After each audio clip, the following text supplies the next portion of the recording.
Hello viewers, আসসালামু আলাইকুম। আশা করি সবাই ভালো আছেন। আলহামদুলিল্লাহ আমিও ভালো আছি। তো আজকে আপনাদের জন্য একটা লং ভিডিও নিয়ে আসলাম। তো ১ম এ বাজার দিয়ে শুরু করলাম। আজকে সকালবেলা বাজারে গিয়েছিল আপনাদের ভাইয়া।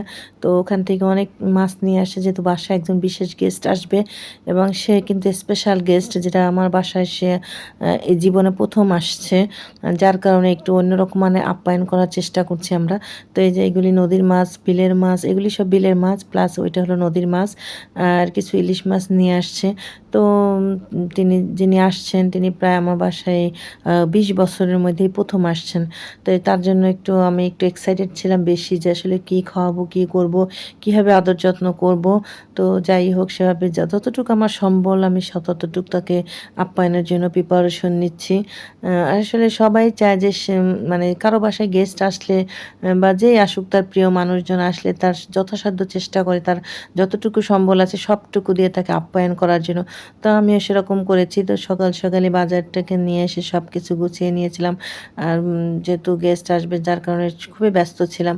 তো আমি যে এটা গরুর মাংস না, এটা হলো খাসির মাংস। আমি সকাল, সকাল খাসির মাংসটা আগে রান্না করে নিয়েছিলাম, যেহেতু সময় পাবো না। আর আমি একা হাতে আমাকে সবকিছু করতে হবে শর্ট টাইমের মধ্যে। যেহেতু দুপুরে এসে আমার বাসায় তারা খাওয়া-দাওয়া করবেন। তো যাই হোক, আমি সেভাবেই ১ম এ খাসির মাংসটা রান্না করলাম। তো সব রকমের মসলা আমি দিয়েছিলাম। অনেক সময় আমি হাতে মেখে রান্না করি। তো আজকে আমি হাতে মেখে রান্না করলাম না। আমি মসলাটা কষিয়েই রান্না করলাম। তো সেরকম সব রকমের মসলা দিয়ে কষিয়ে যে মাংসটা দিয়ে দিলাম। আর যেহেতু গরুর মাংসটা আমি করিনি, যার কারণ গরুর মাংসটা আসলে অনেকে পছন্দ করে না, যারা একটু বয়স হয়ে যায় বা একটা এজের পর থেকে আসলেও গরুর মাংসটা এভয়েড করাই উচিত। তো ওদিকে আমার ওই খাসির মাংসটা আমি রান্না করার পরে যে রোস্টের জন্য মুরগিটা ভেজে নিলাম।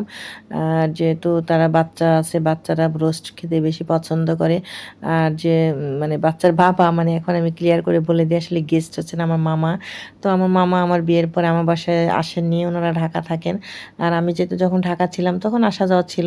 যখন আমি ঢাকার বাইরে থেকে জবের কারণে আমি ঢাকার বাইরে থাকি, তখন থেকে আসলে আমার বাসায় সবাই ব্যস্ততার কারণে, সবাই চাকরি নিয়ে বিভিন্ন কাজ নিয়ে ব্যস্ততার কারণে আসলে আসা হয়নি। আর তার কারণ হলো যে আমি প্রায় ঢাকা যাই। ঢাকা যাওয়ার কারণে সবসময় দেখা হয়, যার কারণে সেভাবে আসা হয় না।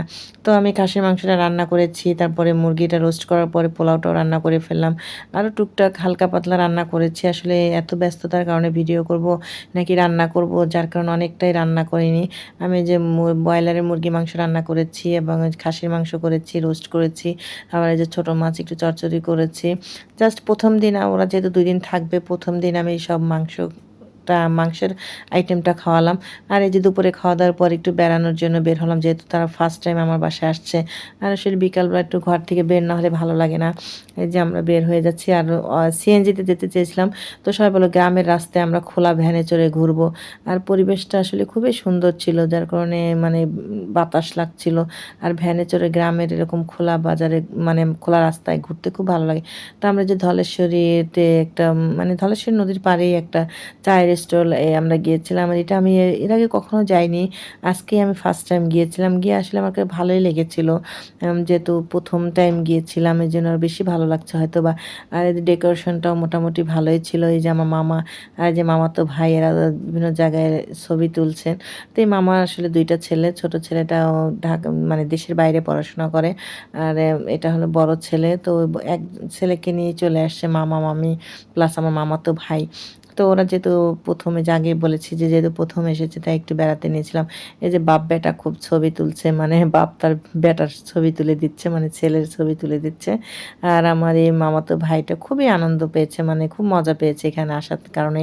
আর ওর আগ্রহে বেশি আসা হয়েছে। মামা-মামি এতদিন অনেকবার আসতে বলেছি, আসলে কর্মব্যস্ততার কারণে আসা হয়নি। আর এখন সেই মামাতো ভাইয়ের উদ্যোগে আসা হয়েছে।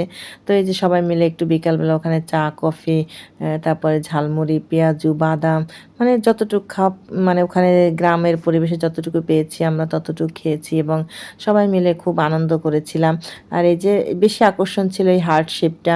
তো ওখানে লাইটিংয়ের ব্যবস্থা ছিল। তো আর এই যে সন্ধ্যা হয়ে যাচ্ছে, আমরা যাবো করেও আসলে বের হতে মন চাচ্ছে না। নদীর পাড়ে এরকম একটা পরিবেশ, মানে যে কারোই ভালো লাগবে। তো কিন্তু যেহেতু রাত হয়ে গেছে আর মোটামুটি আমার বাসার থেকে একটু দূরেই, বেশি রাত হয়ে গেলে আসলে গ্রামের রাস্তা দিয়ে যাওয়াটা একটু সমস্যাই হবে। তার কারণে অনিচ্ছা থাকা সত্ত্বেও আমরা এখান থেকে বের হয়ে গেলাম এবং বের হয়ে যাওয়ার পরে আবার আমরা সেই এবার আর ভ্যান পেলাম না, যেহেতু রাত হয়ে গেছে। তাই সিএনজিতে চড়েই আমরা গিয়েছিলাম, মানে বাসায় চলে গিয়েছিলাম। তো এজন্য আমি আর আসলে রাস্তার ভিডিওটা করতে পারিনি। তো সবাই ভালো থাকবেন, সুস্থ থাকবেন আর সবার জন্য সবাই দোয়া করবেন। আজ এ পর্যন্ত, যদি ভালো লেগে থাকে অবশ্যই আমার সাথে থাকবেন। তো আল্লাহ হাফেজ।